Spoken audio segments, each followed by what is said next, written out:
Okay, so you've sent us some stuff about the Gallon City School District and their need for money for permanent improvements. Right. So our goal today is pretty simple. We want to get a grasp on the situation, and figure out what it all means for the Galleon community. So to do that, we're going to look at how the district has handled these types of funds in the past, permanent improvement funds, and then we'll look at what they're asking for now. Yeah, makes sense.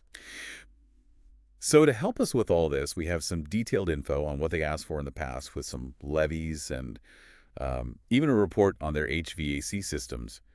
And ultimately, what this all seems to come down to is that the district has to make some tough choices, like books or buses, roofs, or reading materials, that kind of thing. Yeah, tough choices for sure, Yeah. especially, with limited resources. But looking back at their history, it seems like they've been pretty proactive about addressing some major infrastructure needs, like their HVAC system. Oh, right, the HVAC. Yeah, all their school buildings had this really specific equipment, and it was from a company that ended up going out of business. Oh, wow. So that's got to be a problem. Huge problem. Yeah. Parts, repairs, all of that. Yeah. Just a nightmare. So what'd they do? Well, at the high school, they took a really forward-thinking approach. Right.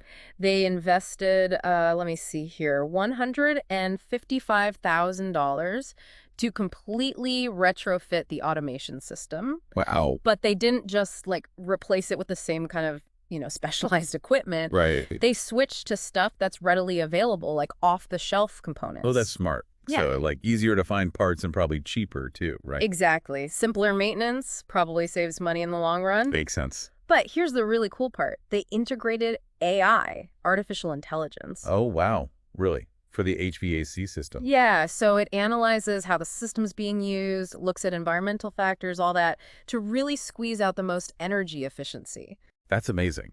So they're really being strategic about managing these permanent improvement funds they've got. Absolutely, which is why this current ask for community support is so important. Right now, they're covering all these essential costs out of their general fund. Okay, so when you say general fund, you mean the main pot of money for running the schools, right? Exactly. Teacher salaries, classroom supplies, all that. So when you have to pay for something big and unexpected out of that fund, like a major roof repair, it takes away from what's available for the students, right? Exactly. It directly impacts the educational resources. And that's where this Permanent Improvement Levy comes in. Right, the PI levy. Yep.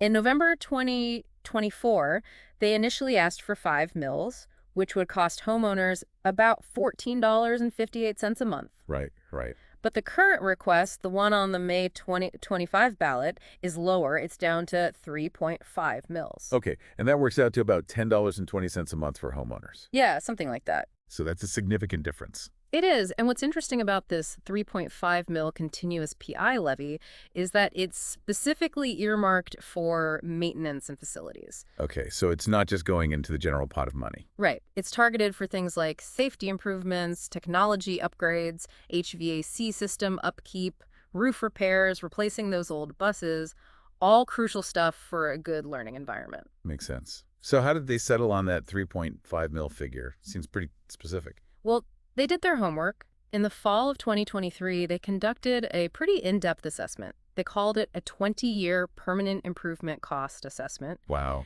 And based on that study, they figured out they needed roughly $1 million annually to keep everything in good shape. Okay. And their projections show that this 3.5 mil levy should generate about that much. So they're basing this on actual data and projections. Oh, absolutely. And that report, that 20-year assessment, it's all available on their website. People can check it out for themselves. That's good transparency. Yeah, for sure. And it kind of ties into the bigger picture here, They have that existing building maintenance levy, but it's set to expire around November 2029.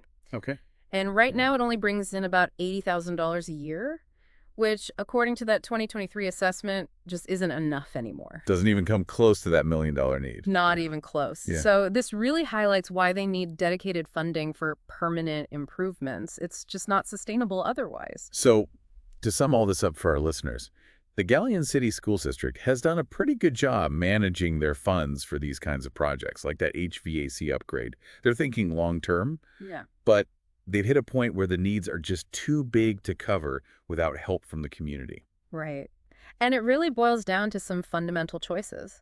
Do we invest in updated technology or reliable transportation?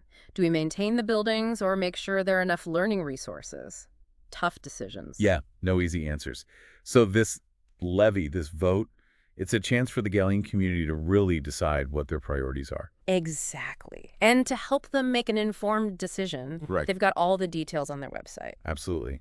If you want to learn more about this 3.5 mil continuous PI levy, and I really encourage you to do so, you can visit galleonschools.org/Levy Facts. You'll find all the info there, including that full 20-year permanent improvement cost assessment. It's all right there. So as you consider all this, as you look at these critical choices, we want to leave you with this